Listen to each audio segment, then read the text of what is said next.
on va nous montrer cet accord. Mais moi, on va nous montrer cet accord. Mais moi, je vais vous montrer un exemplaire d'un accord signé de la main du président de votre parti politique, Etienne Tshisekedi, avec le Rwanda, déjà en novembre 98. Novembre 98. Nous avons beaucoup de cartouches, mon frère. Je vais vous sortir des cartouches de 1966. Etienne Tshisekedi, ministre de l'Intérieur. On lui donne l'argent pour indemniser les victimes de la rébellion. Où est passé l'argent?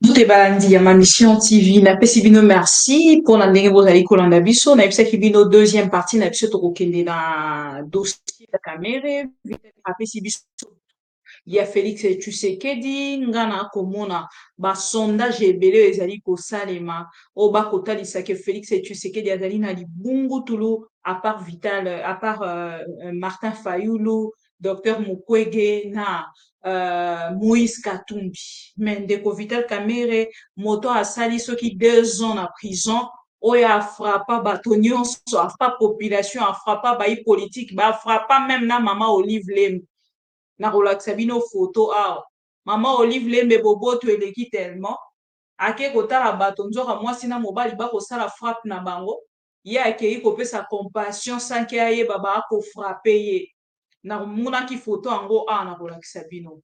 Chers amis téléspectateurs de Am TV, wana bolandi Vital Kamerhe na début ya vidéo na biso ndenge akotalisa biso ba cartouche oyo azalaki na yango contre papa Etienne Tshisekedi. Vital Kamerhe l'homme de cartouche zwa kiti vanda po biso mpe totiela o ba cartouche na temps moke oyo yo osali na politique na yo biso tokokanisaki ozalaki professeur moto ya mayele nzoka bokozwa mayele na bino mpona koutilize peuple congolais mpona kokoma riche kosenrichir na mbongo ya Congo. Ndeko Vital Kamerhe asali interview moko apesi bilan ya Félix Tshisekedi nayoki soni nayoki mawa. Mais bon, cher ami congolais, bokolanda ensemble nanga et puis na banda kotiela bino élément par élément ya bilan oyo ndeko Vital Kamerhe alobi na biso. Ndeko Vital Kamerhe avant afongola monoko aloba concernant likambo etali bilan ya Félix Tshisekedi esengelaki abanda na kozonga na trace ya monene ya makambo oyo asali. Vital Kamerhe aujourd'hui il est plus na côté amoureux que côté politique. Nayambaki ndeko moko ya cela quelques mois passés ndeko John Lungila oyo azalaki kotalisa ke bandeko ya UNC bazali kosepela te Vital Kamerhe ndenge azali wana bato bauti kolongwa epa na ye ata plus de 100 personnes balongwe mpona nini parce que bango na part na bango bazalaki kozela te bayoka Vital Kamerhe candidat président. Mais Vital Kamerhe parce que alingi kolia il n'a plus le temps pour la politique mais il veut figurer. Il n'a plus le temps pour la politique, mais alingi bato basanjolaka ye et ye à son tour asanjolaka Félix Tshisekedi. Lelo akomi plus na temps ya kosokipe na mwasi na ye oyo ye azwa ke akende kosokipe na makambo etali politique malingi akotisaka kaka mbongo. Ndeko balandi ya ma mission TV bokolanda na bokebi. Vital Kamerhe parle du bilan. Boyeba ke bilan ya Vital Kamerhe ekokende mingi na misolo oyo bazali kopumola République démocratique du Congo. Nakozonga na dossier 100 jours parce que biso tozala pe na bacartouche ndeko Vital Kamerhe. Lelo Vital Kamerhe alobi ye aponi Félix Tshisekedi et sans qu'ayeba ki asalaka livre moko même titre ya oyo akei koloba mpona Félix Tshisekedi. Pourquoi j'ai choisi Félix Tshisekedi? Abosani même rhétorique asalaki yango na Joseph Kabila. Pourquoi j'ai choisi Joseph Kabila? J'ai retrouvé même livre yango wana. Pourquoi j'ai choisi Joseph Kabila? Prêche de garde nango yango. Pourquoi j'ai choisi Joseph Kabila? Wana mayele na ye atondisi yango na kati ya papier moko kokoma pour marquer Kabila. Et ça m'étonne qu'aujourd'hui, Vital Kamerhe kende kosala même texte pour na Félix Tshisekedi. Oyo ye akendaki kopona bakende kosala baélection ensemble. C'est quand même regrettable. Monsieur Vital Kamerhe a tellement parlé. Malobé di likambo etali este ya République te si étonnant. Moto atalisi peuple congolais ke ye azali mwalimu, ye azali soki président Brésil okombole lisuna. Luna soki Luna, ye azali Vital Kamerhe azali nyonso. Mais lelo toko retrouver que Vital Kamerhe azali nyonso. Vital Kamerhe s'est perdu dans la nature. Il a parlé. Il y a Félix et tu sais qui m'a dit que likambo alobi likambo arame te. Alobi likambo il y a génocide il y a République démocratique du Congo te. Alobi likambo abunagana te. Alobi likambo ya Rutshuru te. Vital Kamerhe diplôme na ye oyo awuti kozwa. Eza on dirait diplôme ya ntango moto akendaka kosila mayele. Bandeko bokolanda nanga. Vital Kamerhe face à la justice. Makambo nini alobaki. Pour que boyeba le Vital Kamerhe d'aujourd'hui. To ya dollar ezomata ye tellement na moto ebebisi ye cerveau. Perdu dans la nature. Akoya kopondre bilan moko wana o biso na bino toyebi te. Bolanda ye nanu na procès. Tokozonga siko na bilan na ye. Après nde tokobanda siko kotiela ye ba video ya oyo ye esengelaki asala. Souvenez-vous, Vital Kamerhe ayebisaki biso likambo ya maïs. Mais na moment on a koloba na bino. Likambo ya maïs est commis dans les oubliettes. Lokola poisson. Poisson ko tomonaki basololaki ata na ba chambre froide ya République démocratique du Congo pour que balakisa ata na caméra. Mais maïs ya ndeko Vital Kamerhe toyebi nzela elekani. On a frappe. Il frappe comme il respire. Bolanda bino moko Vital Kamerhe, quand il parle de bilan na bango ya makasi ya bolanda. Salir l'honneur de quelqu'un. Partout où je suis passé, à l'Assemblée nationale, on gère de fonds secrets que j'avais transformés en montant à ce qu'on appelle invisible. Tous les députés le savent. J'ai multiplié le salaire des agents de l'Assemblée nationale par 6 de l'administration. J'ai multiplié le salaire des députés par 3. Et j'ai donné le véhicule à chaque député, j'ai donné le véhicule au secrétaire général de l'administration, j'ai donné le véhicule au directeur des différentes directions. Je viens d'arriver à la présidence, demander aux conseillers leur salaire est multiplié par 3. Kalula, quand il a vu l'avocat Kalula, général, il dit, ah mais comment binon bon non? Il ne faut pas avoir cet esprit de niveler par le bas. Partout où je passerai, je ferai du social. Je le supplie à la présidente pour aller poser des questions. Puisque nous recevons 2 fois par mois 400 000 $ américains qu'on appelle caisse de secours.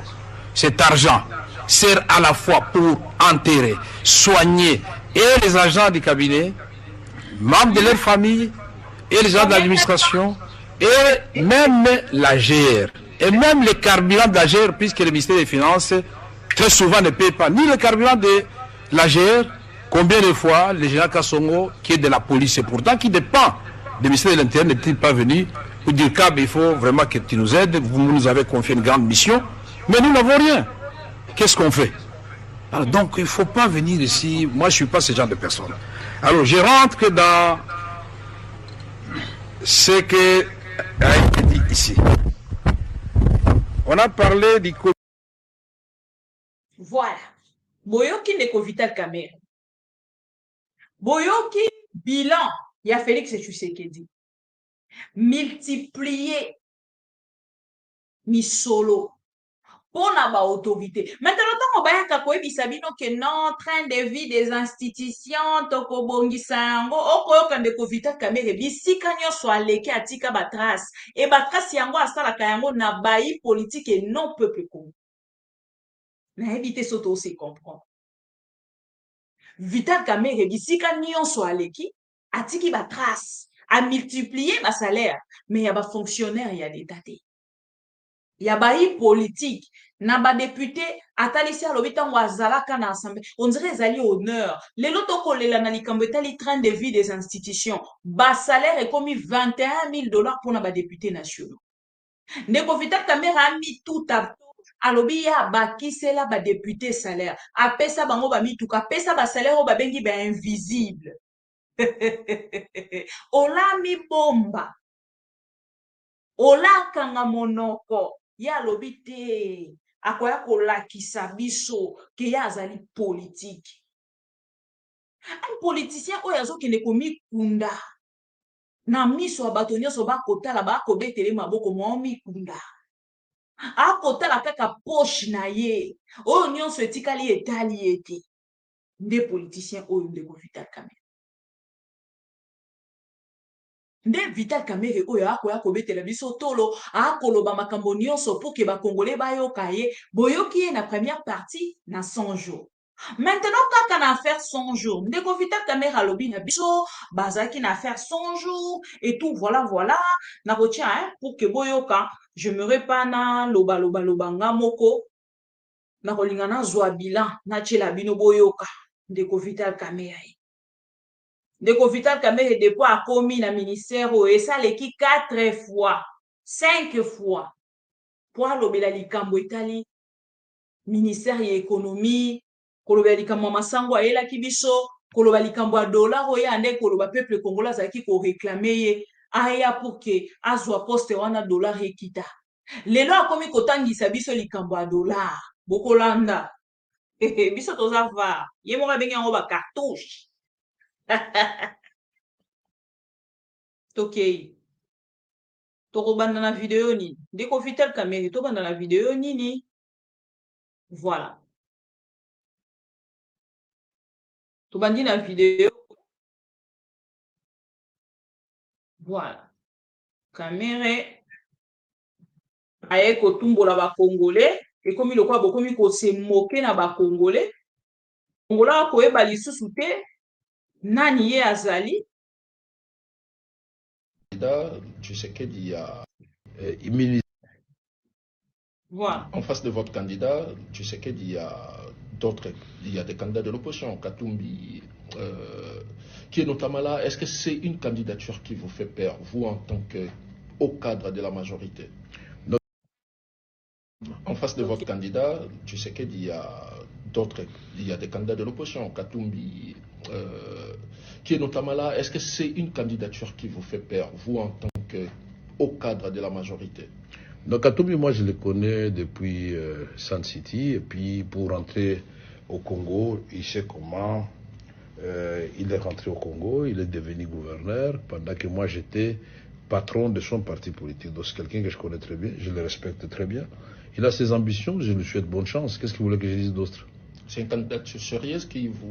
C'est pas moi qui juge des séries de candidatures, mais en tant qu'un vrai combattant, en tant qu'un vrai spécialiste de l'art de la guerre, et jamais négligé un candidat, qu'il soit grand ou petit, il peut toujours faire mal. Et je te dirais, La Fontaine, on a besoin de plus petit que soi. Et même pour, vous avez le même avis pour Matata Ponyo, qui est aussi candidat? La même chose. Moi, je n'ai pas comme habitude d'immuniser les autres. Il faut toujours les prendre en considération. Non, oui, ça partie. Non, on a deuxième partie. Les choix. On a deuxième partie. Qu'il s'agisse Bozongo Sima, Bozela, Tozona, non, première partie. Première partie au caméra, au bilan. On a les interviews à Jeune Afrique. Parce qu'il y a des Kostani Boudjakira. Pour Tozona, une première partie. Le président, il faut savoir d'abord que voilà. Pour évaluer le bilan à Félix il faut savoir d'abord que toutes les actions qu'il doit entreprendre doivent avoir pour finalité l'amélioration des conditions de vie de sa population. Donc vous y allez secteur par secteur. Partons au niveau de l'éducation nationale. Pour la première fois dans notre pays, vous avez la gratuité de l'enseignement. Un enfant n'apprend pas à marcher le premier jour. Cette gratuité, beaucoup de gens l'ont maudite, beaucoup de gens souhaitaient qu'elle ne fonctionne pas, mais malheureusement, d'année en année, ça va à s'améliorer. C'est-à-dire, des milliers d'enfants peuvent découvrir la lumière qu'offre l'école, l'éducation. La santé. La santé aujourd'hui, nous sommes dans une grande Voilà. Soukano nous na éducation. Ndeko Vital Kamerhe akolobela biso likambo etali éducation. Oyo soni te. Ndeko Vital Kamerhe bana na yo to bana ya mwasi na yo. Okoki ko accepter batanga na ba condition o bazali kotangela. Bandeko boyebisa Ndeko Vital Kamerhe seke ayebi ba ya ba enseignante. Ye moto azali kotalisa biso ki amatisaka ba salaire ya bato. Ya komi nzambe. Atombolaka amatisaka likolo. Oyo eza ba poche ba salaire ya bato. Tango azalaki koloba yango ayokelaki yango soni te. Lelo sikoyo tokende totalisa Ndeko Vital Kamerhe. Ye moto azali kotalisa biso ki amatisaka doublaka triplaka ba salaire ya bato. Bandeko, natalisi bino enseignant oyo. Tokosala pause na interview ya Ndeko Vital Kamerhe. Enseignant oyo akolela.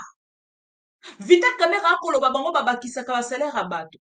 M'enseignant aza kolela babakiseli bango 40 000 francs et puis ba ko exiger bango bazala na caméra liboso ya RTNC babeta maboko na monsieur le ministre ya EPST. Bandeko, on parle de quoi? Tokolobela nini?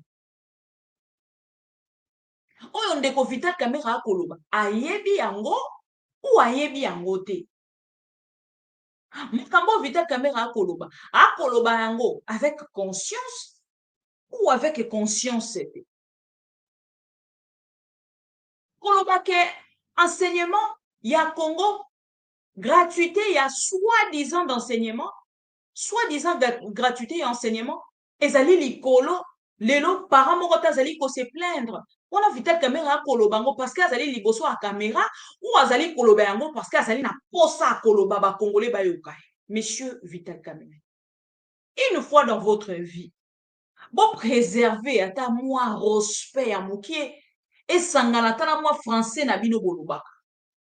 Na ba diplôme boko sera peuple congolais kozala malamu mingi. Ke koya liboso a caméra ko banda ko kosa peuple congolais. Banda tongo ti pokwa peuple congolais yo kaka bino kaka ndenge bozo ko kosa ye. Yo moto lobaka français Ndeko Vital Kamerhe. Yo kana le français ya monsieur oyo akoloba. Il a bien expliqué ce qui se passe dans le secteur éducatif. Yo moto talisi biso gratuité et enseignement. Bilan na yo ozali kotalisa to meka ko illustrer ba image oyo ekosunga yo pendant bilan na yo. Oyo lobi, ce que lobi yango po ça la buzz parce que aujourd'hui en fait avec les politiques, lobi ezala ki bato na internet ba ko ça la buzz na volonté na bango, mais lelo e komi bayi politicien de ba ko ça la buzz. Langa na no buzz oyo bien. Ce qui peut eko beze yo ekozalelo kwa malamu. Tola. Vous appelez ça augmentation de salaire. On passe à la télévision, on vous dit qu'on a ajouté 20 000 francs ou 40 000 francs sur les enseignants et nous devons applaudir. Moi, je vous pose la question, à savoir, actuellement, avec le coût actuel, le coût social actuel, vous donnez à quelqu'un 40 000 francs, qu'est-ce qu'il va faire avec ça, le mois? Il va payer son transport, il va payer l'électricité, il va payer de l'eau, il va manger, et les soins médicaux. Non, écoutez, il ne faudrait pas commencer à applaudir des choses qu'il ne faut pas applaudir. Nous n'allons pas applaudir cela. Et aussi, vous savez, ce qui fait mal et ce qui énerve, c'est que on passe à une chaîne nationale en train de parler, en train de réduire les zéros vivants en disant qu'on leur a donné 40 000 francs et ils ont applaudi. Ils ont applaudi sur un 20 $. Monsieur le ministre, est-ce changeant? Prenons l'inverse. Qu'on vous donne à vous le même salaire de ces enseignants, parce que c'est aussi des universitaires comme vous. Est-ce que vous serez capable de nouer les deux bouts de mois avec ce salaire? Je ne pense pas. Parce que déjà, vos réunions interministérielles, vous donnez à vos agents des primes exorbitants qui n'arrivent même pas à une année de salaire d'un enseignant. Par jour, c'est que vous donnez. Et vous passez à la télévision en train de dire qu'ils ont applaudi, ils sont contents pour un 40 000 francs. S'il vous plaît, s'il vous plaît. Cette histoire, allez le parler dans vos conseils des ministres. Ne venez pas nous parler de ça à la télévision parce que vous insultez le Congolais. Vous insultez le peuple congolais. Nous savons comment vous vivez. Vous avez un transport garanti, soins médicaux garantis, salaire garanti, vos voyages avec vos enfants garantis, vos enfants dans de bonnes écoles. Et au-delà de tout ça, vous avez aussi votre salaire. Eux, qu'est-ce qu'ils ont? En dehors du salaire, qu'est-ce qu'ils ont? Ils ont un transport gratuit? Ils ont des soins médicaux gratuits? Qu'est-ce qu'ils ont?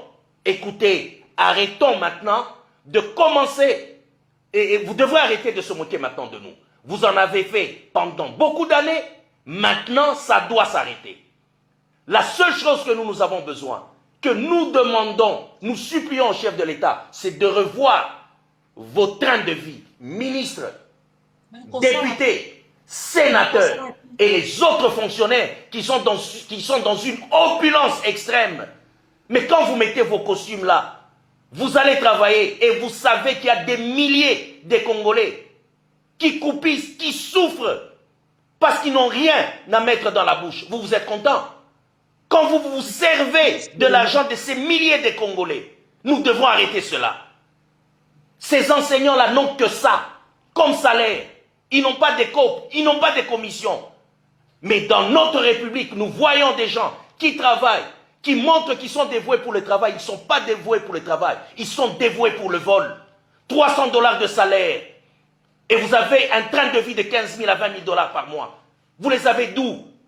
C'est la raison pour laquelle nos politiciens sont dévoués à être politiciens. Pour piller le peuple, pour voler le peuple, pour tuer le peuple. Parce que si on vous laisse avec vos salaires, simplement et on vous contrôle, vous ne serez plus jamais des politiciens. Vous allez commencer à fuir à être à des postes. Vous êtes dévoués parce que vous savez que vous ne vivez pas avec votre salaire. Et vous voulez imposer aux enseignants de vivre avec un salaire médiocre. Vous vous moquez de qui? Respectez au moins ces héros vivants. C'est la seule chose que je vous demande. Ne passez plus à la télé pour commencer à dire que c'est une faveur que vous faites. Ces enseignants ont droit à la vie. Ils ont droit au respect. Si vous êtes ministre aujourd'hui, c'est parce qu'il y a eu des partisans. Il y a le peuple qui vous ont soutenu. Il y a les peuples qui vous ont mis là-bas. Le peuple n'a pas besoin de vous. C'est vous qui avez besoin du peuple. Parce que nous, sans vous, nous allons vivre. Mais vous, sans nous, vous n'allez pas vivre. Vous avez besoin de nous pour qu'on vous mette à vos postes. Vous avez besoin de nous pour qu'on vous mette, que vous puissiez être des députés. Je mets quiconque à défi. Comment tu peux être ministre sans pour autant avoir l'appui du peuple? Par quelle magie? Par quel cinéma? Alors arrêtons, respectez le peuple. C'est la raison pour laquelle j'ai toujours dit, nos politiciens congolais, c'est eux qui sont à la base de notre malheur. Et c'est la raison pour laquelle je dis, 90% de nos politiciens congolais sont des menteurs, des manipulateurs, des voleurs, et je pèse bien mes mots. Merci beaucoup, monsieur. Voilà.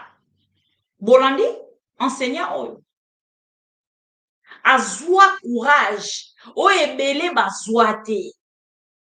A tellement pointé du doigt, monsieur le ministre. Nabaï politique nyonso, un pro-Congo comme cet enseignant. Tout bêtez non ma boue. Bandeko to like vidéo, s'il vous plaît. To protéger vidéo, to liker, to partager, to liker, to partager. Bon, on makambo a lobby. On a parti où etali gratuité et enseignement au ndeko Vital Kamerhe moto avant qui soi-disant la prison virtuelle. Nakobima na ya linga ya kotalisa biso.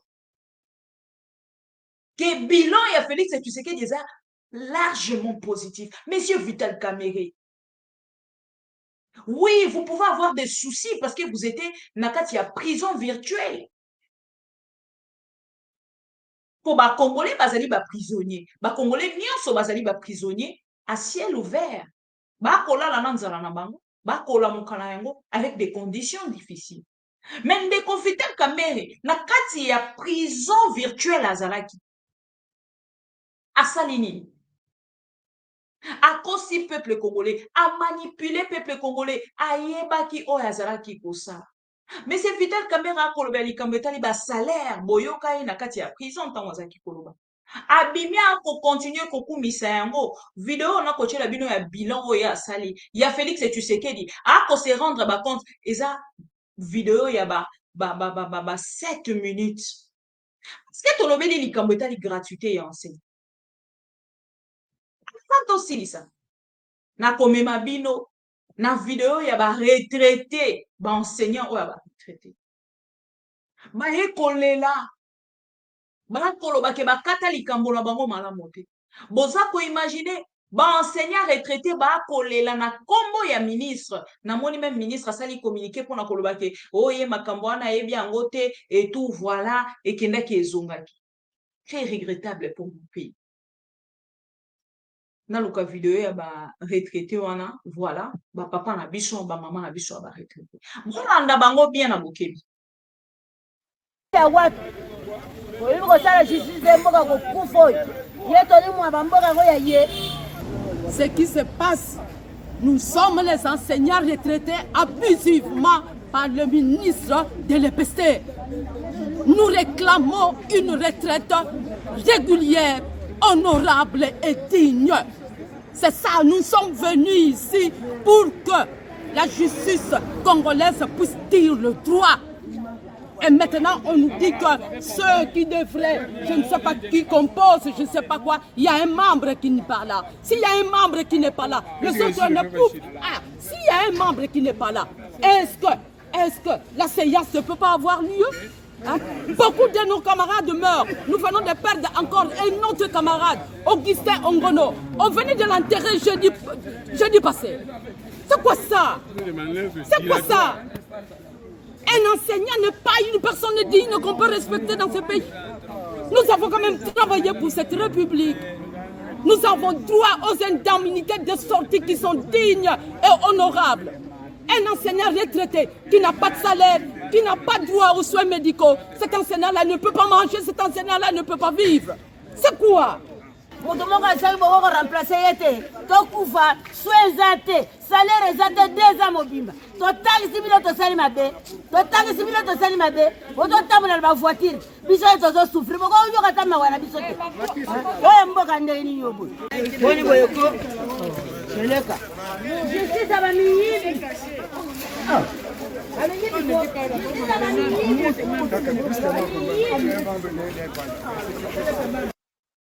voilà molandi nanga molandi bomoni baenseignant oyo baretraité bana mbongo te mbongo na bango difficile mpona bazwa yango bakomi kolanda yango na justice baoya na mbongo transport ntango mosusu bakoya makolo bisika kolala eza te santa ya malonge eza te balobi bakomi kokufa likolo ya mbongo na bango me monsieur Vital Kamerhe akobetela biso tolo na likambo ya basalaire ya bato oyo bauti na bandako na bango grâce à la politique base retrouver quelque part. Juste parenthèse moko ndeko moko abengi nga alobi nanga mama bibi tala baenseignant oyo na baenseignant bajustice ya watu kala mama oyo lolenge akoloba ti sens ke moto azali na moto akorefléchir aza na base maana mosala te me fifi masuka gouverneur akoko quand même pas tenir pendant 1 minute interview oyo ezali na cohérence concernant mosala akosala mpona peuple. Mais Félix Tshisekedi alobi babetela ye maboko bobetela ye maboko fifi masuka mona mayele mpona nini parce que azali kobatela baintérêt familial ya Félix Tshisekedi azali kobatela babien ya famille Tshisekedi bakare minier ya famille Tshisekedi balobi babetela ye maboko. Mais ces femmes souffrent. Les politiciens comme ça disent qu'ils ont un peuple. Toi, un peuple na biso balingi biso. 90% un peuple. Vous parlez de quel peuple? Beaucoup le peuple azali na cimetière ou beaucoup le peuple azali ko tambolo akei ko soit les soi-disant cartes d'électeurs au bozali ko pesa peuple. La Vital Kamerhe a causé la biso interview. Na teli bino parti au pour que boyoka. Bilan au Félix, il y a bilan à Félix et tu sais qu'il y a Vital Kamerhe à Moni. Oh, il y a palpé pendant qu'Azali est en prison. Ne bilan. Il y a enseignant au Bazali Kolela. Quand tu nous parles de la gratuité il y a enseignement. Gratuité et enseignement au Vital Caméra Koloba. Moi, dans la langue, en école belge. Gratuité enseignement au Vital Caméra Koloba. C'est ça, il y a école ni. Ben, école ni au Félix et tu sais qu'il y a tout. Dans la qui s'habille une émission en école Louis France. Ah, il y a chantre, il y a pouvoir, Bossembe. À tout n'y est question. Combien d'écoles Félix et tu sais qu'il y a tout? A beti monokoti na suka répondant à la question on a te oh Vital Caméra koloba na biso batongi yango na kati ya prison esika azalaki batongi yango tango ya abimi na prison ensemble na bino na si bino vidéo ya mama oyo Isabelle Tshisekedi na Mwindo Nzangi bakoswana na likambo etali construction ya bécole pe université na ngambo ya Kasai na mbongo ya ram oyo Vital Caméra koloba zu yango wapi to continuer bilan après to kozonga na bavar mosusu mpona koaccompagner bilan oyo akotalisa biso tokei. Deuxième partie. De la couverture de santé universelle. C'est une grande ambition. Beaucoup, j'entends beaucoup dire, c'est encore une forme de folie et de rêve. Mais moi, je suis partisan de ceux qui rêvent grand pour le Congo et donner le maximum de soi-même pour arriver à réaliser. Même si vous le faites à 30%, parce que vous aurez eu un grand rêve, vous aurez fait quelque chose qui aura étonné tout le monde. Aujourd'hui, nous avons commencé par la maternité gratuite. J'entends encore les gens dire, mais comment ça va se faire? Mais on peut commencer par les gens qui sont notoirement connus et enregistrés au niveau de la fonction publique, au niveau de l'armée, au niveau des enseignants, au niveau des petits métiers. Donc tout cela, ça peut nous donner déjà une masse critique, une base qui puisse permettre qu'on maîtrise ces dossiers. Nous n'allons pas mettre un siècle comme les pays de l'Occident, parce qu'ils ont déjà montré ce qu'ils ont fait. Nous allons enjamber. Pour dire qu'il a un bilan. Je vais dire aussi, quand nous allons du côté des infrastructures, est-ce que vous savez qu'aujourd'hui, même si on n'avait pas entretenu, avant même... Vital Zela, ce qui n'est pas... Bandeko Vital Caméra lobby likambo ya santé. Félix et tu sais qu'il y a eu ça qui biso à lobby likambo ya santé, couverture médicale, ce qui nini tout ça et tout, bakosala yango. Ndeko Vital Caméra lobby na biso basali yango déjà na nkambo ya makambo etali maternité. Bandeko nanga.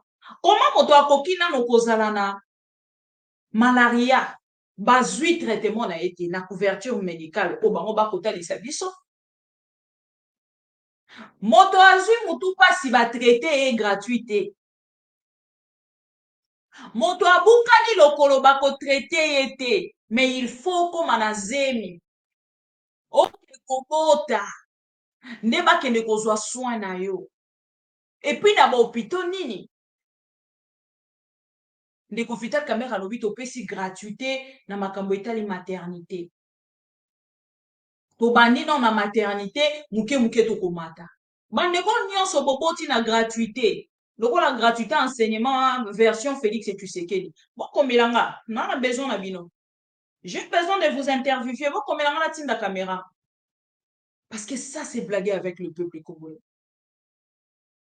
Ndeko Vital Caméra koloba, omoni moto azui déjà nyonso avant ni sikoyo akota ya bino na balcon, bino kuna ba pauvre bon, ako répondre na ye, akoloba, ako répondre sans pour autant ayeba que peuple congolais akolanda ye, ana blessure na motema. Palingi alobela biso likambo etali ba infrastructure. Qu'on interrompe le programme de 100 jours. Il y avait 2800 kilomètres de terre battue réalisés dans le silence dans ce pays. 34 ponts jetés sur les rivières dans ce pays. 24 bacs connus. Et après, le président Tshisekedi a continué dans le cadre du programme des 45 territoires. Et je rappelle que déjà dans le programme de 100 jours, il y avait 42 centres de santé équipés. 35 écoles équipées. Et tout cela en moins d'une année. Et aujourd'hui, nous pouvons parler aussi des ouvertures de routes. Au moment où nous parlons, on est en train de jeter des grands ponts aussi, des grandes rivières. Au moment où nous parlons, nous sommes en train de cheminer de Chikapa vers Kananga, Kananga Mbujimaï. Les gens ne le savent pas. La SNCC, qui est une grande société de transport, est en train de renaître de ses cendres.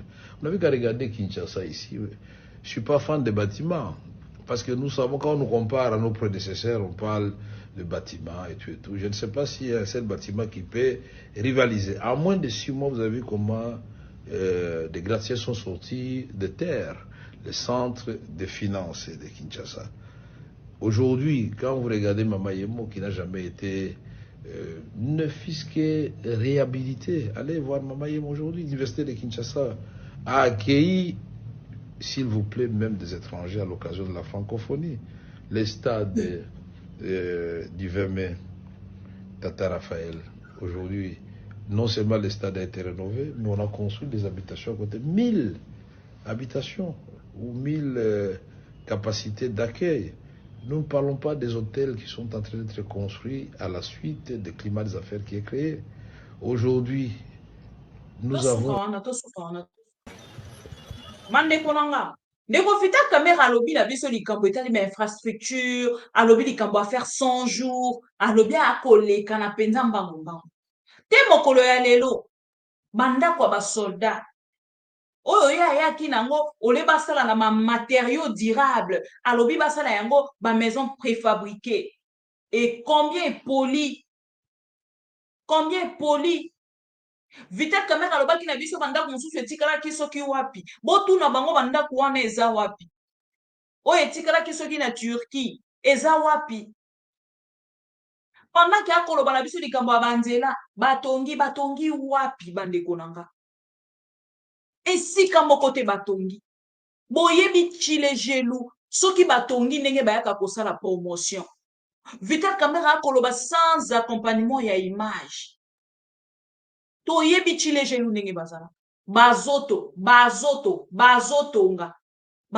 wapi biso na bino tomoni bango ndenge nini baswani na likambo ya Mbujimayi soki ya Kananga banzelo esengelaki batonga jalelo liste na bango ya mwasi ndenge azalaki koloba ye moko akoya kopesa biso ba compte rendu na kati ya télévision. Bandeko nango on parle de quoi? La bino Vital Kamera azui mbongo à 100 jours et c'est là qui même pas loba oh ils ont craché sur le Congolais. C'est vraiment craché sur le Congolais. Félix et tu sais qu'est dit boyoka ya koloba likambo etali banzela batongi nini tout ça on a coaché la bino ezali 100 jours ya bitaka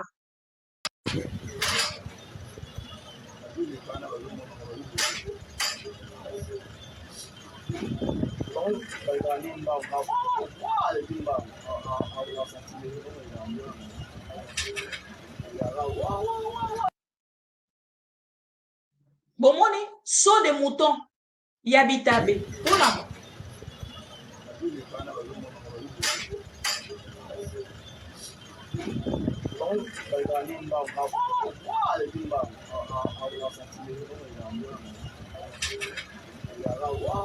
nde bimima bende bomoni saut de mouton ya ndenge bimima bende wana sikoyo ezali goudron te ya plat ke soki batimoli bakoki kokata 4 boye tout ça et tout babongisi mais oyo ezali mokongo nkoba basalela biso na bitabe donc mpona oleka na wana mpona basala yango donc ekosenga soso embouteillage moko esalema bato oyo baza na se bakozala mpe na possibilité ya koleka te parce que bakosala likolo bakozala na possibilité ya koleka te. Vital Kamera vraiment oza na droit ya koloba concernant oyo osali biso na 100 jours.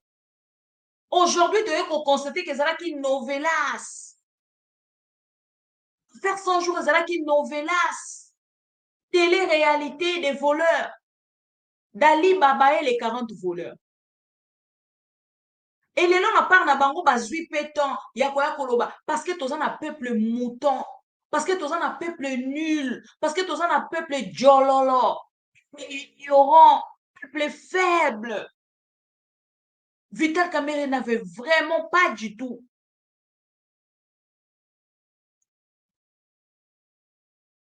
Le droit ya koya kolobela makambo à 100 jours. Surtout pas ça. Encore plus pire, bilan ya Félix Tshisekedi. Il n'a pas ces droits-là. Parce que Félix a un bilan.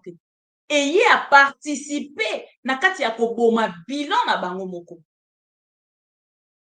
Parce que tant que kota lisabiso nyonso akota lisabiso, c'est parce que peuple, yango na biso bino nobi asali interview a nyonso. Matikali kolobela makambo etali est ya République. Bon, dans la deuxième partie. Parce que quand nous allons parler des questions économiques, nous allons peut-être y revenir. La crise de maïs au Katanga est récurrente depuis l'époque belge jusqu'à l'époque de Maréchal Mobutu et jusqu'à aujourd'hui. Mais personne n'a trouvé une solution si rapide comme le président Tshisekedi l'a fait. Les gens sont en train de vivre ça au Katanga. Ils sont passés de 120 000 francs congolais, les sacs de 25 kilos. Ils sont aujourd'hui à 19 000 francs congolais. On a renversé les choses. La farine de maïs coûte moins cher à Lubumbashi qu'à Lusaka. Voilà. Ensemble avec eux. Je peux vous parler. Boyoka. De Flavien Roussaki. Ok, malamoko Navarre. Vital Kamera ebisaki biso masango ekoya. Mayebi Kanté. Bake koluka masango na Zambie. Bake koluka masango na Afrique du Sud. Bandeko boyebi pouvoir oyo. Pour la makanga tina ko filmer. Ba ko tia na réseaux sociaux pour que moto nyonso amona. Masango oyo ye mokolo nini parce que o biso to yebi. Les informations biso tozana yango ndeko Vital Kamera a eu de problème avec le monsieur le ministre ya finance Kazadi Nicolas. Bakaboni na ye. Bango bakei koluka masango ya Bukangalonzo et ya kani ya Makasese. Bauti kotika Vital Kamera totalement. Et Vital Kamera tango akoyebisa biso masango ya memi kuna ewutaki na bandeko nanga ye moko alobi na biso pour que bo kitisa biloko il faut bo produire. To produire nini pour que masango elongwa de 120 à 19 000. Ezaka question. Bino bato bosala économie bosunga biso. Ndeko ale bolojwa. Masango ndeko Vital Kamera il semble que ye ezalaki na 120 000 et comme na 19 000 balongoli 110 000. Hein? C'est ça non? Voilà. Masango ngo ba koteka wapi? Ponga na besoin na somba ata 10 sacs pour mon papa. Alobi na Katanga. Donc un ministre national qui nous amène des solutions que d'une seule province, soi-disant, d'une seule province. Et Aomi Bete la tour, alobi a trouvé solution depuis Mobutu. Et puis bango ba kokamba toujours na comparaison. Natango a Mobutu, natango a Kabila, natango a Nani, tout ça et tout. Mais natango a Kabila, situation ya Est et ya République, ils ont géré. Qu'est-ce qui vous manque pour le faire? Bon, on a interview na e, parti à Est à Kotangate. Boyoka bien. Bolanda e awa, Navarre, concernant makambo maïs. Aloba kinini. Po ayebisa kibiso ya aposa kate. Tango masango ekoya bokomona, na kobenga bino bokozwa video boyoka.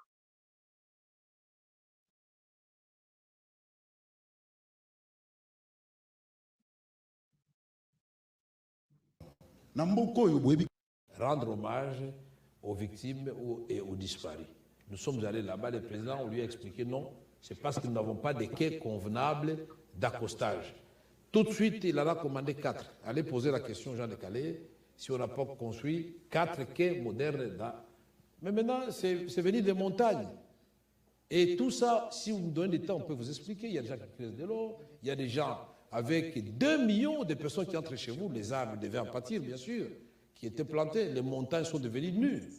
Et ça, la communauté internationale, à travers les Nations Unies, ont une part de responsabilité. Effectivement, le ministre de la Solidarité nationale, dans son rapport au gouvernement, a parlé de ce que fait les réfugiés, ce qu'ont fait les réfugiés rwandais, qui étaient à la base de la déforestation. Monsieur le vice-premier ministre, je veux me permettre un petit commentaire sur la question de l'UFRANS tout à l'heure, parce qu'il faut regarder les Congos dans son histoire. Le Congo ne commence pas avec nous, même si nous nous rebâtissons les fondations. Il faut regarder les bilans des départs et regarder où nous allons. Le vice-premier ministre qui était directeur de cabinet du président se souvient bien qu'en 2019, il y a eu beaucoup de contestations quand on a commencé le programme de la gratuité, mais aujourd'hui ça marche. et nous soulageons des difficultés des millions de familles. Aujourd'hui, on parle de couverture de santé universelle, on parle de 145 territoires. Il faut couverture à santé universelle. Parce qu'en 5 ans, on ne peut jamais véritablement régler tous les problèmes de la République démocratique du Congo. On va prendre... Peut-être avant ça, dans le plan des 145 territoires, tout le monde sait les assignations qui sont données aux provinces. Mais si on élève ces assignations à 100 000 hectares, vous imaginez ce que le Congo peut produire? Est-ce que c'est impossible au niveau d'un territoire de faire 100 000 hectares si les conditions sont réunies? Déjà, les machines sont commandées, les camions sont en route, mais le tout aussi, c'est de mettre un bon mécanisme de gestion sur place. Des hommes, il faut les former. Les agronomes, il faut les former. La dernière formation des moniteurs agricoles date de lustres. Donc il y a beaucoup de choses à résoudre à la fois, mais il faut que les gens comprennent qu'il y a interconnexion des différents plans. Vous ne pouvez pas parler de l'eau sans parler de l'électricité. Vous ne pouvez pas parler de la vie sans parler de l'eau. Vous ne pouvez pas parler de manger sans l'eau. Comment vous allez préparer votre foufou de maïs sans eau? Vous ne pouvez pas préparer votre foufou là sans chauffer. Donc c'est tout un programme. Tout se tient. Alors on va prendre les questions en lingala et une question en swahili. Moi, à partir de ce qu'on a niveau yo. Monsieur Jules qui est déjà là. Bouka le couteau en français les cas. Mais la lingala les karaté. Qui sera une question en swahili et nous conclurons cet exercice. Évidemment, nous pourrons vous retrouver plus tard dans le modalité, même si vous êtes arrivé il y a quelques mois, mais vous êtes suffisamment imprégné de dossier. Quelques mois. Voilà. Je suis arrivé exactement. Et donc, vous pourrez venir nous expliquer ce qui a été fait en 2 ans. Pas encore un mois d'ailleurs. Dans les secteurs. Je dois encore reçu mon premier salaire, attention. Jules, allez-y, et Fabien. Il parle que d'argent. Il n'a pas encore reçu son premier salaire. Économie de temps parce que nous débordons sur l'heure du journal télévisé. Voilà, merci, monsieur le porte-parole au gouvernement. VPM, Badbaota la biso balobi répondre na mituna. Bana kwende tout droit au but. Namboko oyo boyebi ke tosela Thomson na mibi tout en côté. Namboko tosela poulet béton tout en côté. Poulet béton.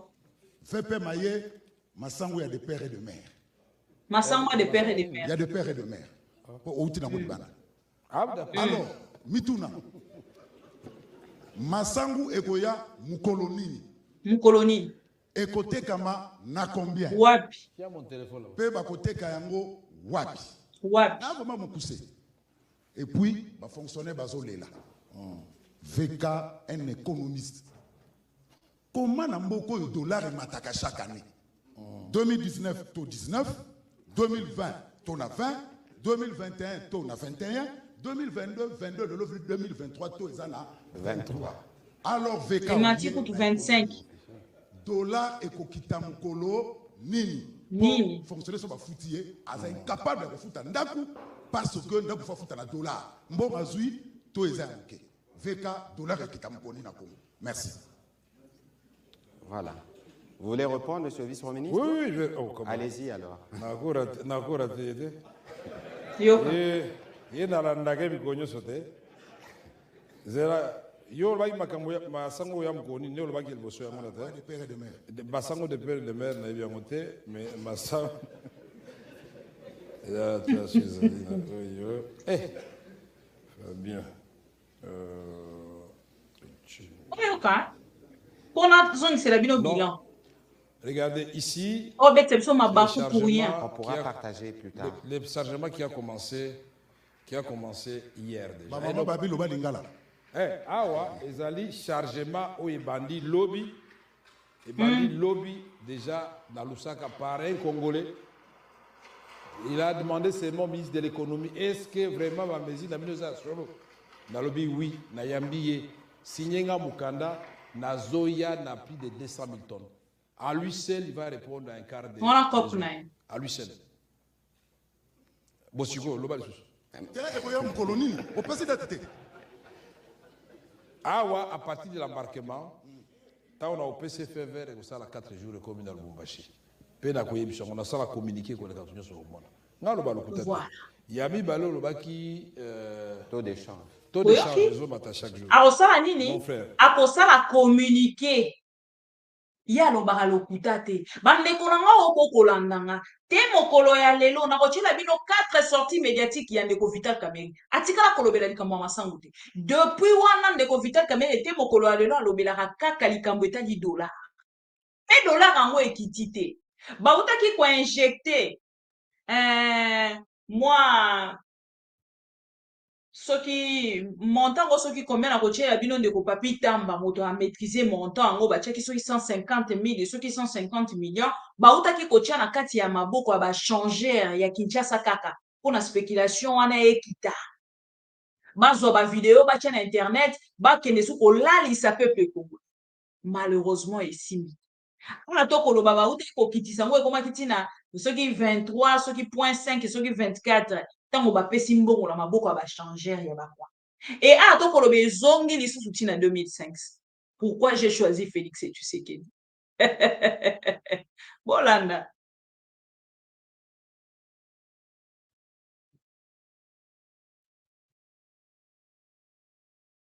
allo ndeko Vital olali en Swahili lamuka tozolanda yo en Swahili et nous conclurons. To induisaka population na erreur te. yoka Taux d'échange ezali talo lokola talo ya masango, c'est-à-dire soki na économie na biso to produire te. Est-ce que ngai na produire te yo au produire na obligé de konangai na kosomba biloko no na franc congolais okoboya. Mais soki nga na produire na koloba mutu nyonso alingi production ya Congo futa na franc congolais.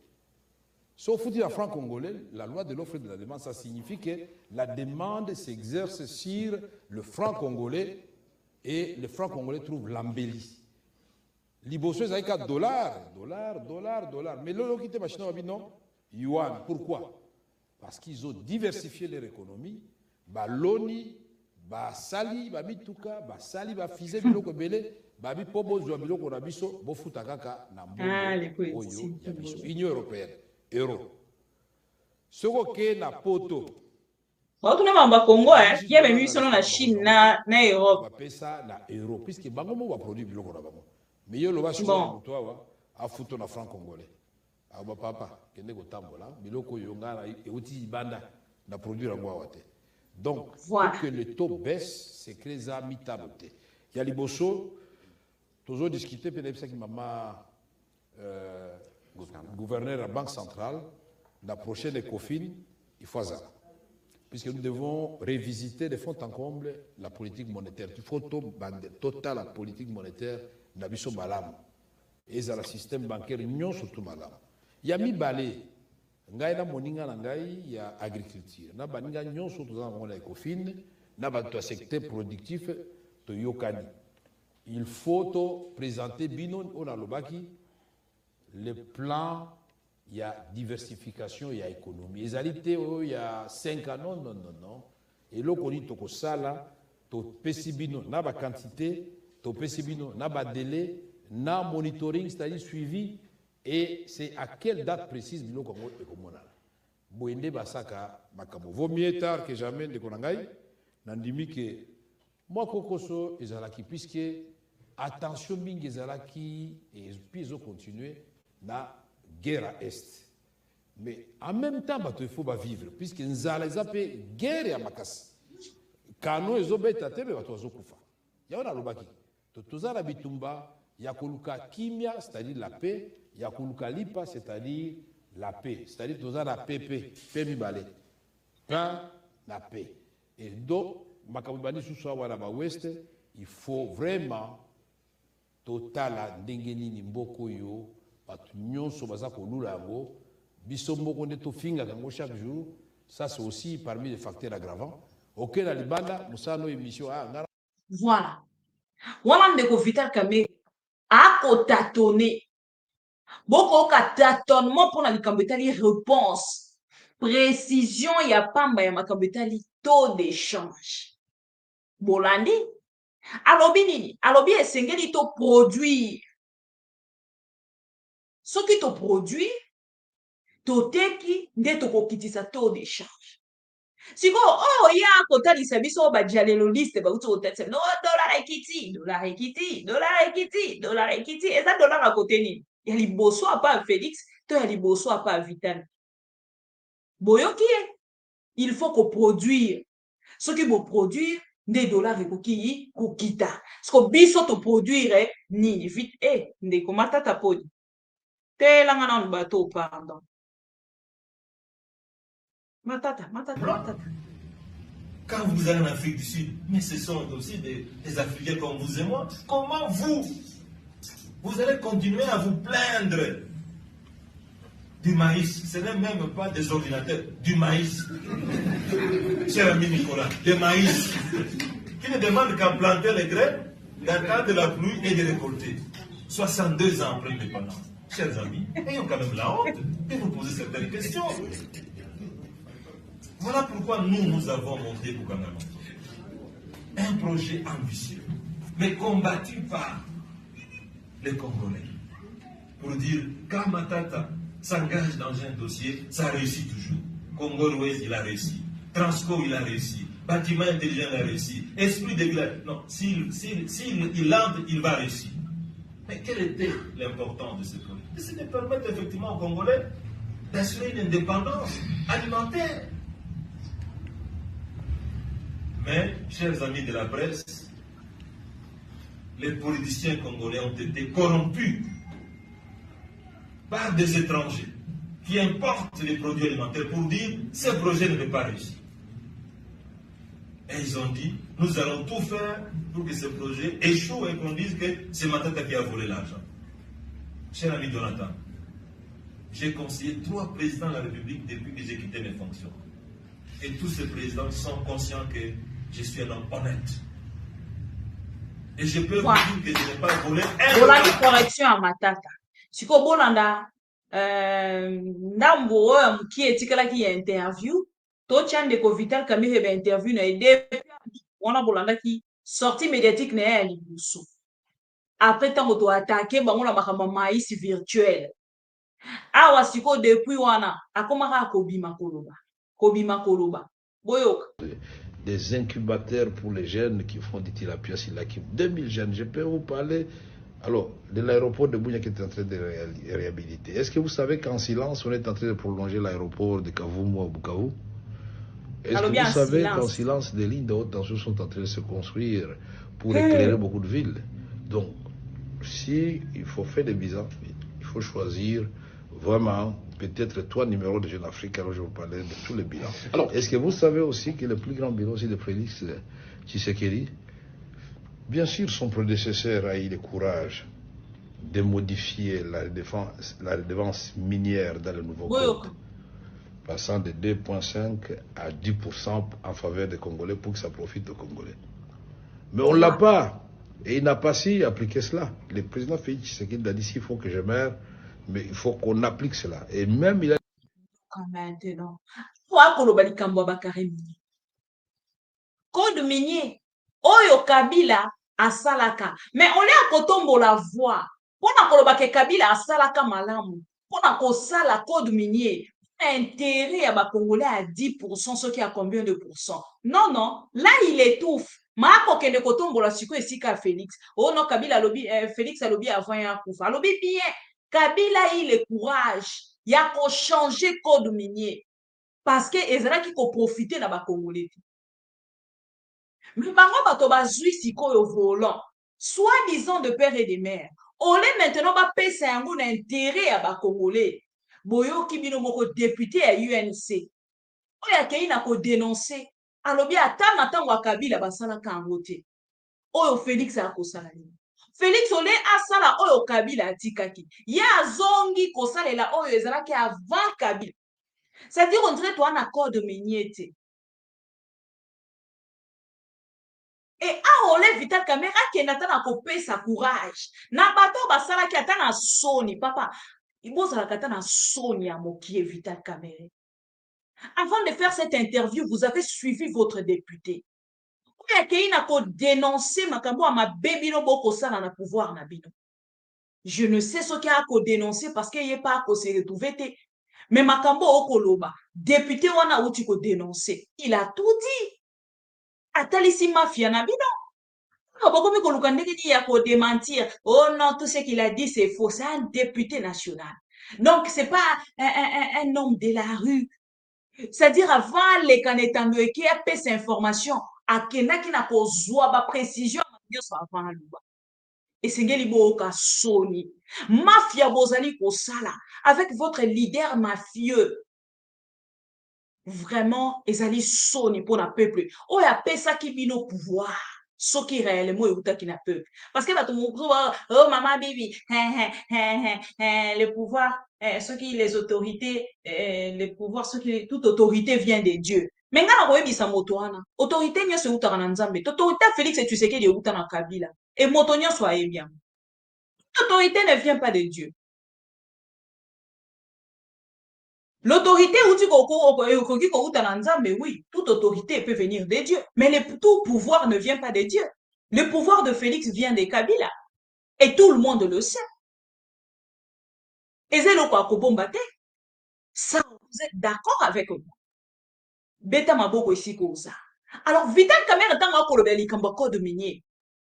Ko lobango loko moko nzira ko minimiser. Biso na bino tolandi. Ndeko wana akumisi. Alobi Kabila asalaka malamu ya kosalela biso code minier. Bande koto reconnaître motota na bolamu na e o ya asali.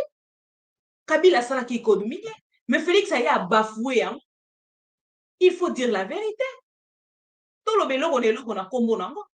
Je viens de faire une initiative parlementaire de contrôle parlementaire. Je viens d'adresser une question écrite à 3 membres du gouvernement, à savoir Madame la ministre d'État, ministre de portefeuille, Madame la ministre des Mines et Monsieur le ministre des Finances de la République démocratique du Congo au sujet de la signature par les 3 membres du gouvernement d'un accord de joint venture avec la société Primera.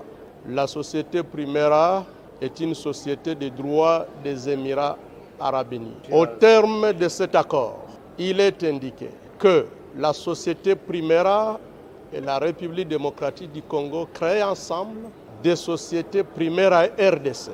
2 sociétés Primera RDC. L'une, Primera Gold, pour l'or, et l'autre, Primera Metals, pour le 3T. Mesdames et messieurs la presse, il s'agit d'une mafia organisée.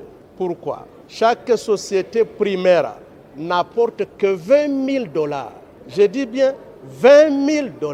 Primera Gold, $20,000. Primera Metals, $20,000. Et dans les $20,000, la RDC apporte 9,000 et la société Primera n'apporte que 11,000. Mais à cause de $11,000, les 3 membres du gouvernement accordent un monopole pendant 25 ans pour l'or, pour le coltan, pour la cassiterie, pour le cobalt, bref, 3T pendant 25 ans pour toutes les provinces du Nord Kivu, du Sud Kivu et du Maniema. Mesdames et messieurs, c'est inadmissible. Maintenant, en termes d'obligation, la République démocratique du Congo s'engage à engager la société Sakima, qui est propriétaire de tous ces gisements, à signer un accord avec la société Primera pour 25 ans, en sorte que, à raison de seulement $11,000, Primera soit la seule société à pouvoir commercialiser l'or congolais, soit la seule société à pouvoir commercialiser le coltan, le cobalt, la cassiterite pendant 25 ans. Et ce n'est pas fini. On accorde à la société Primera un régime fiscal privilégié, plusieurs exonérations inédites, et là où elle doit payer au taux de réduction scandaleuse. Rien que pour le coltan, les sociétés congolaises et entités de traitement congolaises payent 12% de la valeur de chaque marchandise, du moins de la cargaison des minéraux, à l'exportation. Là où les sociétés congolaises payent 12%, Primera ne payera que 3,5%. Nous avons calculé uniquement pour le coltan, le Trésor congolais paye 80% de ses revenus. Au cours des mois, à voir le flux, nous perdrons 500 millions de dollars chaque mois pour les 3 provinces et pendant 25 ans. Nous avons donc dit que c'était inadmissible. Nous avons posé la question aux membres du gouvernement concerné parce que, comme vous le savez, le régime conventionnel a été abrogé par le nouveau le régime légal et toutes les sociétés sont traitées de la même manière. Le président de la République dit, et avec raison, vouloir créer des millionnaires congolais. Ce n'est pas en accordant un monopole immérité à une société étrangère que nous allons créer des millionnaires congolais. Ce n'est pas en accordant des exonérations illégales à un étranger que nous créons des millionnaires congolais. Et enfin, ce qui paraît scandaleux, en ce qui concerne le règlement du contentieux, les 3 membres du gouvernement ont renoncé au privilège de la souveraineté de la République démocratique du Congo. Je n'invente pas, le contrat est là gelé. Vous allez même le publier. En ce qui concerne le contentieux, les 3 membres du gouvernement mettent à égalité la RDC avec une société privée en disant que, en ce qui concerne le contentieux ou l'exécution des décisions arbitrales ou judiciaires nées de cette convention signée, la République démocratique du Congo n'invoquera pas son droit à la souveraineté, ni des immunités y attachées. Ce qui revient à dire qu'en exécution d'un jugement produit par Primera, nous pouvons nous retrouver avec le palais du peuple saisi, les comptes du trésor public saisis, le palais de la nation, des immeubles, les symboles de souveraineté ne sont pas protégés. Disons que ce n'est pas normal. Ensuite, comme vous le savez, la société Sakima, à laquelle les 3 membres du gouvernement enjoignent de signer des contrats de jointe venture avec la société Primera, cette société a déjà signé des contrats de même nature avec des sociétés de droit congolais, lesquelles sociétés ne sont pas disposées à renoncer à leurs droits. Ils viennent de faire des déclarations. Il s'agit de la société Amir SARL, CDMC SARL, Stone Mining Company SARL. Voilà. Bolandi n'a proposé Binon Nzembo après cette interview. Samedi oyo na balabala oyibi na moyibi senga oyo asali lokote senga oyo moyibi na moyibi boyoki Nzembo na mikolo yango wana samedi oyo na balabala samedi oyo na balabala oyibi na moyibi senga oyo asali lokote senga oyo moyibi na moyibi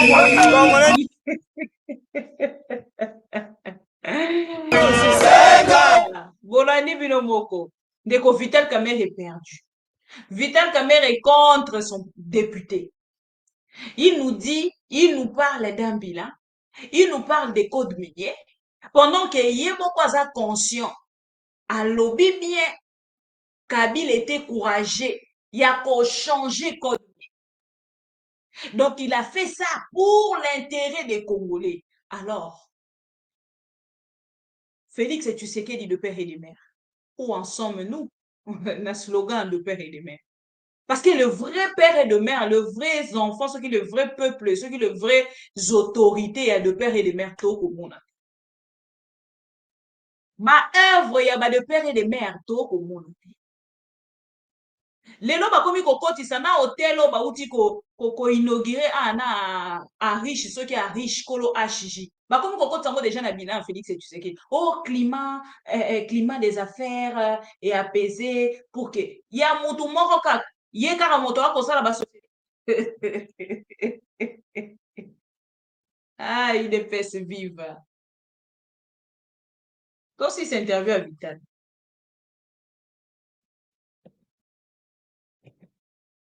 Si des gens chez qui on extrait ces minerais puissent voir des retombées. Aujourd'hui, quand vous allez à Lualaba, est-ce que Lualaba n'a jamais existé avant? Lualaba a toujours existé depuis longtemps, mais c'est devenu la destination de tout le monde aujourd'hui. Léo Katanga n'avait jamais existé avant. C'est devenu la destination de tout le monde. Est-ce que Félix Tshisekedi est de Lualaba ou bien de Katanga? D'ailleurs, je crois que c'est là où il compte les opposants les plus farouches. Voilà un président rassembleur dans le monde. Donc, je crois que son projet aussi, là où nous sommes d'accord lui et moi, son projet de faire quelque chose pour chaque territoire, ça m'a en tout cas bluffé, puisque je me demandais comment on va toucher 145 territoires au même moment. Mais c'est devenu une réalité pour le moment. Au moins chaque territoire a obtenu au moins 5 centres de santé en peu de temps. Mais ce n'est pas tout. Nous allons entrer dans l'agenda de transformation agricole pour ces 145 territoires. Nous aurons non seulement des parcs agricoles, mais nous aurons des routes qu'on va ouvrir dans le cadre des dessertes agricoles, des routes nationales, et il y aura de l'électricité pour la transformation, il y aura autour de tout cela des écoles de santé, des centres de santé. C'est ça qu'on appelle développement. Nous allons donc faire les miracles. Nous exportions du cuivre brut, du cobalt brut, mais nous allons voir la valeur ajoutée et cet argent va nous permettre de produire pour que les Congolais mangent réellement ce qu'ils produisent. C'est un miracle. On a commencé les essais de blé. Vous avez toujours dit depuis l'époque coloniale que le blé ne peut pas pousser en République démocratique du Congo. Je vous informe qu'au Katanga, c'est toujours l'époque coloniale. Nous comptons 2500 hectares de blé. À l'époque de Mobutu. À Loubero, toujours la nous sommes comparaison. De 800 hectares. Et il est établi qu'on peut planter du blé de la province orientale jusqu'au niveau de Tanganyika. De quoi approvisionner toute l'Afrique et ne pas dépendre de l'Ukraine ou de la Russie. C'est extraordinaire. Ça se voit que les humiliations et... Voilà. On a lobby. Tina souka nangwa lobby est l'autre côté. Seulement les adeptes de Félix Tshisekedi et Vital Kamerhe débat kobeta maboko. Vital Kamerhe a kobeta maboko pona yete. Maintenant, on tire bino wa boyoka ye moko. Bien. Boyoka ye. Alobi, pourquoi il a choisi Félix Tshisekedi? Boyoka ye na interview na ye. Pourquoi il a choisi Félix Tshisekedi? Bisona bino toyoka. C'est regrettable pour les Congolais inconscients. Oh, bazoyo kanon Vital Kamerhe Tshiseko. Boyoka. Le choix de l'INC pour Félix Tshisekedi est-il définitif? Oui, c'est un choix de cœur et de la raison. Il est définitif. Vous voulez qu'il soit provisoire? Il est définitif pour toutes les raisons que je viens d'évoquer. Nous savons nous assumer en politique, monsieur Mujakera. Quand j'ai choisi, j'agis. Beaucoup de gens me critiquaient pourquoi j'ai choisi Joseph Kabila. Moi, quand j'ai choisi, maintenant ils vont me critiquer encore pourquoi j'ai choisi Félix Tshisekedi. J'ai choisi, j'assume, j'ai fait ma part du contrat. Et c'est ça, non politique. Est-ce que VK avait-il le choix? Oui. Je suis un homme libre et moi j'avais le choix. Comment donc? Personne ne m'a empêché d'être candidat. J'avais le choix de refuser d'être vice-premier ministre. Les déboires judiciaires? Non, ce n'est pas ça. Les déboires judiciaires, moi je suis pas un rancunier. Et moi j'ai fait un effort pour comprendre. Et comprendre, y compris notre justice. Vous savez, la justice, elle fonctionne. Mais il y a toujours des fausses centrifuges. Il y a les politiques qui viennent polluer la justice, justement. Ils se règlent des comptes à travers la justice, même à l'insu du président de la République. Mais j'ai été acquitté par la même justice. C'est très intéressant, ça, n'est-ce pas? Qu'il s'agisse... Il était acquitté par la même justice. Alors, il a choix. Il est libre de faire son choix. Et il assume. Donc, tous, il a déjà libre. Il y a Félix Tshisekedi. Parce que Joseph Kabila qui pourquoi j'ai choisi Joseph Kabila à ça la livre mobimba bota la niveau à flatterie à moto et sengeli na Joseph Kabila là de la bien hein on so comme on a ça la livre moko oh pour la repesa na Joseph Kabila yemo ta comme susu oyo akabo ça la livre moko pour na escroquerie pour na frappe pour ya banda frappe les lotés. Ça, la livre Malobi, pourquoi j'ai choisi Joseph Kabila? Dans le livre, on a expliqué ma cambo. Et les longs, livre en yango, page de garde. À chaque Joseph Kabila, na photo na etan Kabila Zaki encore plus jeune, parce qu'ils allaient livre, ils allaient en 2011-2015, mais élection en 2011.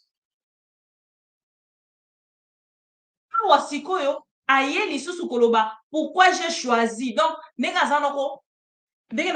même rhétorique à utiliser. Na Joseph Kabila a utilisé en gros l'issue na nani na Félix Tshisekedi. Donc, ma mot est sili. Aïbi, ba mot ya français paye kobota ma sikate. Et sili, j'ai choisi. Qu'est-ce que tu vas expliquer? Parce qu'il était jeune, il était courageux. Pour la Félix Okoloba, tu l'as choisi pourquoi? Parce qu'il est le fils d'Étienne Tshisekedi. Parce que lui et moi, on est partis à l'Est pour la recours à peuple congolais. Pourquoi il a choisi Félix Tshisekedi? Parce qu'il a collaboré nakati ya escroquerie na peuple aponi et pourquoi? Yango nazo kebisa bandeko na ngai baluba bandeko na ngai ya Kasai lobi dans le peuple congolais kopona ngai bokonzi na ngai ezali ya baluba te. Ce n'est pas acceptable. Congo oyo biso tolingi ya lobi ezali Congo te oyo kote moko baza bien kote mosusu baza mabe. Yango nazo kebisa bandeko na lobby alakisi bino programme wana bandeko na ngai ezali programme oyo tokosala ngai na ye tokokende kovanda na soki toponi biso tokenda kovanda na este tokovanda kuna na Kinshasa te tokovanda na este po guerre esila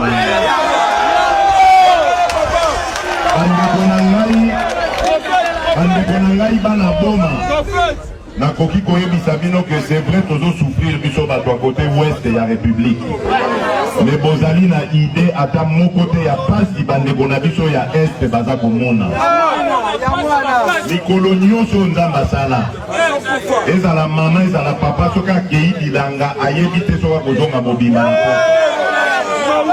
mwana mwasi soki akei bilanga to kelasi ayebi te soki akozonga mobimba.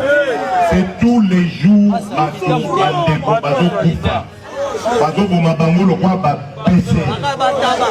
donc ce n'est pas acceptable.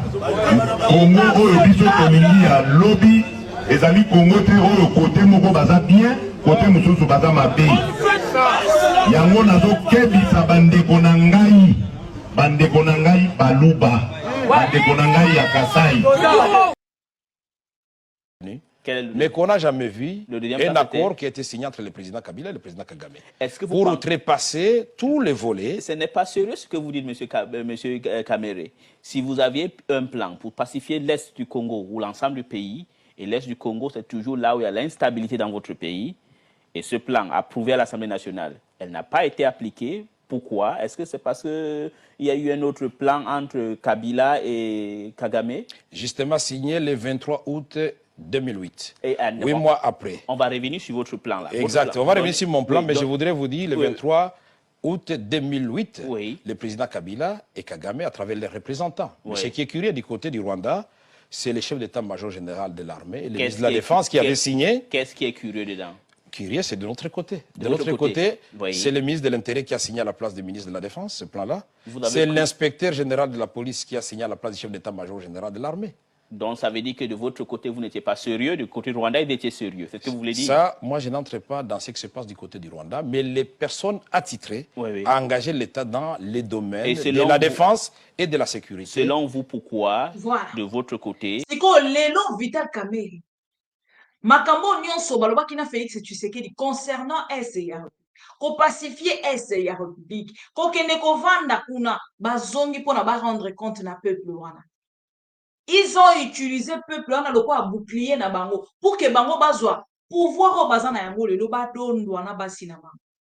Et aujourd'hui Vital Kamere a lieu place ya koya pona kolakisa peuple congolais ke azali na bango bandeko na biso ya este ndenge bazaki kosiemisa lobi bango moko oh non nga naza moto ya este ici vraiment c'est ma maison ainsi de suite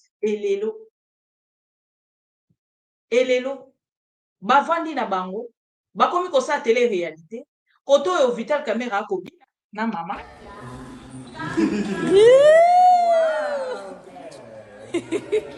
des amoureux et kuna pe Félix Tshisekedi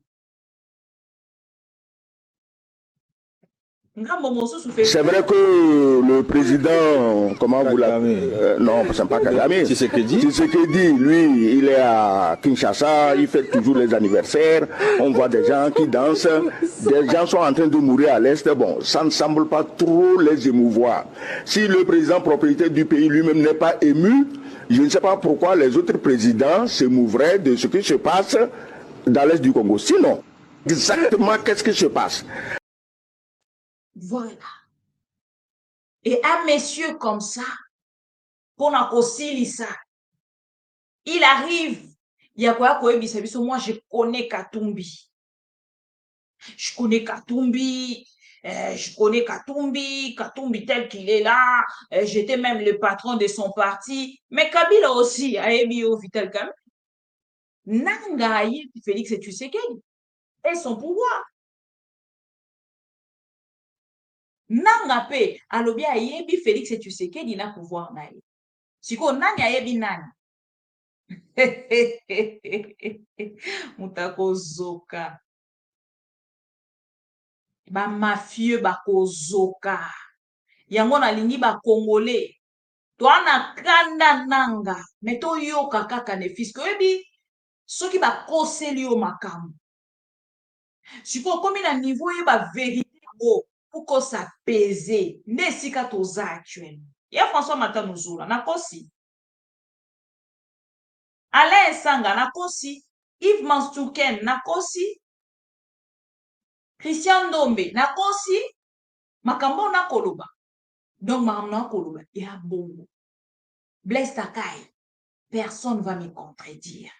Toi, na kanda nanga, mais aloba kaka, pour que tout ça pèse. Omoni bakoseli yo makambu tellement mingi. Pendant 5 ans, moto moko a utilisé o eza pouvoir na yo. Ma kolinga sala ondira azwaki yango na compte à peuple. Et maintenant, tango akolongwa wana. Tango vérité wana ekobima. Na ya diplôme. Okomona bato na moto wa diplôme.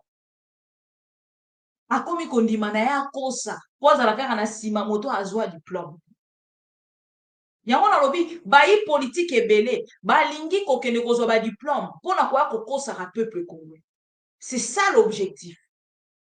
Bimakisa diplôme likolo ya diplôme on mona ki ndeko mende o malanga ye pa uti kozwa su diplôme mosusu soki ya doctorat et soki ya nini to ko comprendre bango susu. Bino moso botalika makambo ndenge ekolegololo pena non. Mutu mayele silaka. Moto azaki koloba na biso lobi makambo yo. Ndeko cet accord. Mais moi je vais vous montrer un exemple d'un accord signé de la main du président de votre parti politique, Etienne Tshisekedi, avec le Rwanda déjà en novembre 98. Novembre 98. Nous avons beaucoup de cartouches, mon frère. Je vais vous sortir des cartouches de 1966. Etienne Tshisekedi, ministre de l'Intérieur. On lui donne l'argent pour indemniser les victimes de la rébellion. Où est passé l'argent? Voilà. Alaye, ando pesa biso kuha dollar. Ando pesa biso kuha dollar. Balingi ba utiliser Vital Kamerhe pour que baloba que non Vital Kamerhe va clouer Katumbi. Juste parce que lobi ki nga na yebi Katumbi. Na yebi ndenge azonga na mboka. Ndeko Vital Kamerhe. Nyoso yo loba ki lobi. Yango ndeko Kabunda akoloba lelo. Yo lobi nini pona Kabunda. Qu'est-ce que vous avez commenté pour la Kabunda? Félix Tshisekedi, c'est un démocrate. Repression, on va quoi accuser les lots. Il y a opposition. Pouvoir est au sein de l'opposition. Vous n'avez pas de commentaires. Hein? Yo zali ministre économie. Mais le lomba kotalisa. Crise alimentaire. 25% virgule ce qui combien? Virgule ce qui combien? Mboka na biso ezali ko passer. Mais ministre économie, aleka koloba. Asali ata commentaire te sur pourcentage toto ya pourcentage ya nzala Congo eza na ngolelo. Bato bazo kufa. Ah ba uti kotindela nga ba image d'une grand-mère ba condoléances na famille wana. Akufi na nzala. Déplacé de guerre. Nzala eleki tellement na kan ba déplacé. Akufi na nzala. Alalika nzala akufi. Nachela ki bino dernièrement image ya mwana mbali moko akolela. Kanzala. Nachela ki bino ango. Nous sommes pas ba image ndenge wana baseki. Moto akolela nzala o ezali. Vital Caméra akotalisa biso likambo ya bilan. Minga na akotalisa bino likambo ya bilan o peuple ye moko asali tokosisa na video wana. Peuple akosala bilan na ye moko. Ya nzala o yaza nango. Bilan Vital Caméra ekosala biso eza bilan. On va finir avec ça. Stabilité ya dollar lelo awa na Kinshasa bondi melangai gouvernement congolais soki botia yango mayele te bokoyoka ba couple msusu epanzani po papa kobima na ntongo atiki mbongo charge wana nyonso sokwele pa bamame wow mama koyeba te mbongo moke papicho atikeli nga mbongo moke ema atikeli ngai omona la msusu 10 000 francs la msusu 9 000 la msusu 8 000 francs mama kobima zoyeba te na kosomba nini na ntongo kobanda tina pokwa lelo bakambiste mutu na prix na ye kote msusu romona dollar na 23 600 bato msusu 23 400 kote msusu 23 600 conséquence nango nyonso ezoleka na wenze nde bozali komona mama azobima bien mbongo azokonte 1000 francs 2000 francs 2500 3000 francs mutu pasi donc casse tête bondimelanga mama komi lokwa commissionnaire mbongo mukie azotala kuna igeta kolia nini deborasa uti classe akomela ti ndenge nini anga nzambe mama bimaka te ye wana bandi kobima lobi réalité na okende kuta nango kaka na wenze akotaka te akoti kote mpanza matembela ye matembela okombe babambi ye pour 1000 francs hey ngana 8000 francs boye na bana osoma matembela 1000 francs okalezalaka 300 francs na kosuka wapi habite na komana kota ngamba pondu mama ke atombola pondu boye o 2000 francs 3000 francs ye nga nzambe so na somika mupukwa pondu boye esili tolali nzala lobi tente na progresser nanu ayo kota wenza soso eza kutunde boma l'air donc le na Kinshasa so lieu soso se papa no azala ka PDG po mbongo bazotika yomo bando beta déjà calculo bando somba soso somba na bepiso kosuka wapi mama bandiko tala na somba mbisi na somba soso na somba ngombe na kosuka wapi mama tala lobi te ezala ka bote na songa ta shita sima kota matembele don wana rataka te mama asomi mupuku moya matembele abwaki na kati akei mama mbisi kombe babambi ye pra tali mupuku mbiso bosomo na bitente so na somo mupuku mbiso na bana na tongo ba na ba te soki to kosukela wapi asombi kaka mbisi moko bozali komona tena kata sachet wow alonga na ngamu kuna ke ko bakisa lokolo ya kwisi s'il vous plaît donc wana za kwa mupende moko asomo mupende moko atie donc nyoso nezo sala mana calcul mathématique kosa donc ba mama nde bozomona ba baza kwa ba génie na ndaku yo mo beta calcul le bitin lokona na sombi boye na kenon kota be pis kokamwa na ba matungula pambo to baka kalezalaka mo cher le matungula za komata bakisa na ba ai lugana ba mafuta mbila bakoyebisa pene na koka mafuta za komata pasi pe mawa nyoso na tango sali ya su kota fufu mama ekolo fufu kombe ekolo fufu 2000 francs ekolo masango 2000 francs donc aza obligé façon mango ba ndambo yo mo beta déjà calcul au sombi matembele au sombi mupanza kuiso sombi na tamso non 5000 4000 francs de GKI abandi ko zonga mama komi na katanda kwa kotsa bimisa basani pa lukasa na moloko abosani ke makala na somba ki tala susu charge musu place ye donc nenga za obligé que ne defa makala pa ba voisin mais ba mama ya wenze balobi nyonso ezo salema ezali kambo ya dollar ministre économie ba mama wenze bazolela na kombo na yo liwa ezala kati ya wumbo ato teke osi bénéfice ndeni okena 2000 lokela bomba na ndako loko zonga loko kele kosomba biloko ozusu 2000 no bakisi lukusi mo muso bakisi oso makala le même loko bande kosomba atukana wenze ko le bako to kele kiwa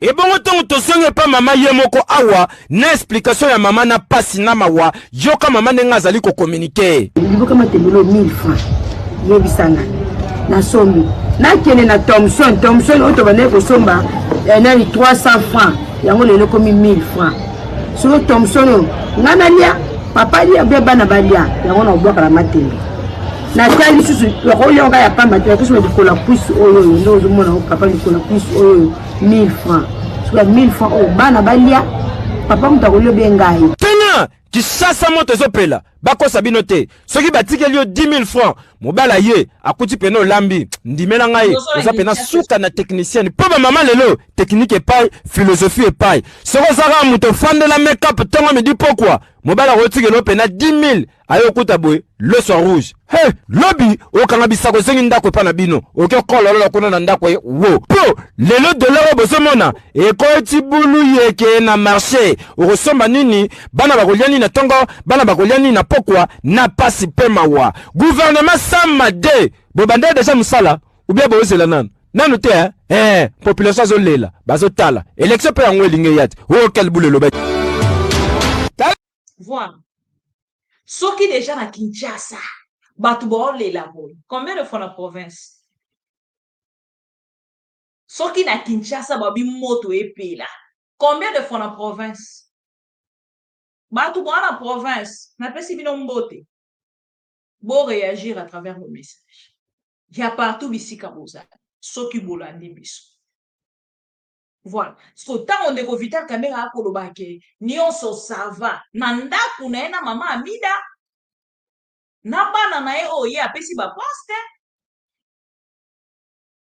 to akoloba ngo pona tous les Congolais il y a 26 provinces yo kana ministre national de l'économie akoloba uti ko trouver solution na province ya Katanga pendant que toza na 26 provinces même pas un quart il y a ba province c'est regrettable voilà je pense que bolandinga bino nyonso bisika bozali na pesi bino merci bolinga kanga na linga bino bon dimanche pona elike ezali numéro to sali pour que bande ko balanda biso dimanche bon dimanche na bande ko nyonso bolanda biso bon dimanche na ba papa na ba yaya na ba leki na ba ami surtout le pro Congo et to pesi bongo courage na ndeko na biso Fadja Congo oyo ezali bongo ndeko Fabien Kouswanika o azali na Suisse ba bonne chance pona concert na ye oyo akobeta na ngambo wana to pesi bino merci bandeko nyonso bolanda biso to kotika bino na chanson patriotique je pense que tant biso to les carapo que to loba to linga penza to memela bino ba vidéo ndenge bolandi wana pour que bo comprendre nini ezali koleka nini ezali kosalema. Comment les escrocs pensent encore à escroquer les Congolais? Comment les voleurs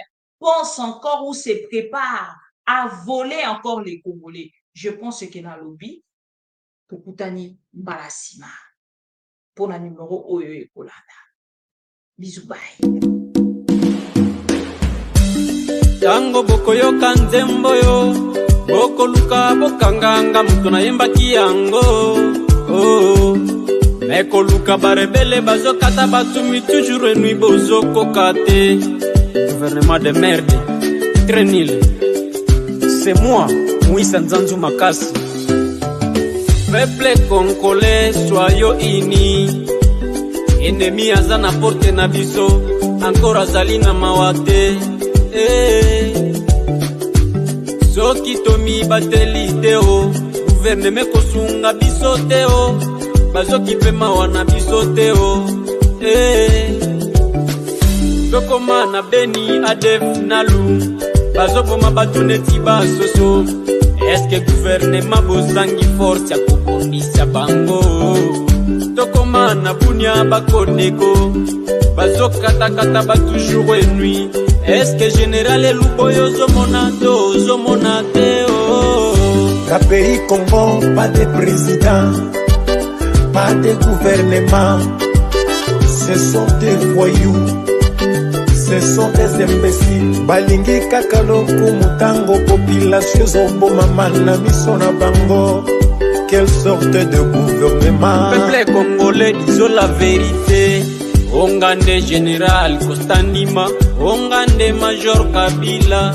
Nakuzanga soni bozo tourne na bakartie basoda batonde libino nzoto mobimba.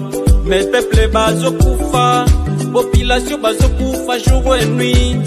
Bozozanga kosunga bango, orke bango nde baleisaka bino, mbongo na biso nde futaka bino.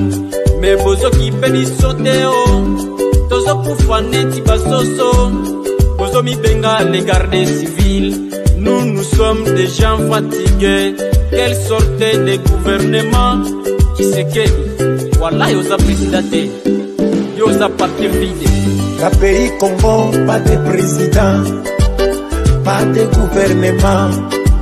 Ce sont des voyous, ce sont des imbéciles. Balingi kakalo kumutango, population zoboma mana misona bango. Quelle sorte de gouvernement? Peuple congolais, disons la vérité. Au moins ata olomobutu, tunajua lulikuwaka dictateur, mais tulikuwaka na amani. Oh, uliko ichi president chivoyou, chinavala maveste kila siku, china voyage kuomba bamisaada. Or que Congo c'était pays riche, tuko na kufa sawa manyama. Est-ce que munakosa nguvu ya kumaliza marebelio ama muko na nyie mkopo? La pays Congo, pas de président, pas de gouvernement. Ce sont des voyous, ce sont des imbéciles. Balingi kakalo kumutango, population zoboma mana misona bango. Quelle sorte de gouvernement? Peuple congolais, disons la vérité. Petit frère propre, éloge Mobangé. Bazolo bat tous les jours que nous avons la démocratie. Mais eza synonyme ya démo assis. Ma fille est divine Makassi. Je sais qu'ils ne me laisseront pas en paix. État de siège, état de piège, état de choc. Ça c'est pas un combat de couleurs, mais de douleurs.